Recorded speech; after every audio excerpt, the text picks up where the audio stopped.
Cantonment ప్రజలకు 2 ఓట్లు ఉన్నాయి, ఒకటి ఎమ్మెల్యే, ఇంకొకటి మా అక్క సునీతమ్మకు పార్లమెంట్.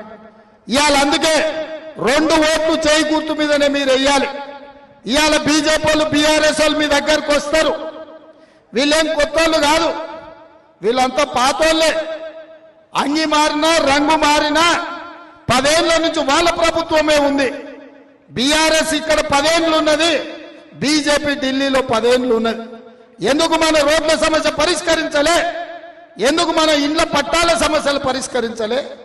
30,000 ఓట్లు కంటోన్మెంట్ లో ఉన్నోళ్ళ పేదోళ్ళ ఓట్లు కంటోన్మెంట్ ఎన్నికలలో తొలగించి ఇవాళ పేదలకు అన్యాయం చేశారు. వాళ్ళకు ఓటు హక్కు కూడా లేకుండా చేశారు. నీళ్ళకు కూడా 2 అంతల పైసలు వసూలు చేసిండ్రు మోడీ కేడీ కలిసి. అందుకే ఇవాళ ఈటల రాజేందర్ బీఆర్ఎస్ వాళ్ళ గురించి మాట్లాడి దండగా అది సచ్చిన పాము, దాని పని అయిపోయింది.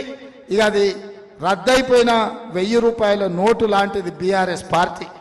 బీఆర్ఎస్ కు గతమే ఉంది కానీ బీఆర్ఎస్ కు భవిష్యత్తు లేదు.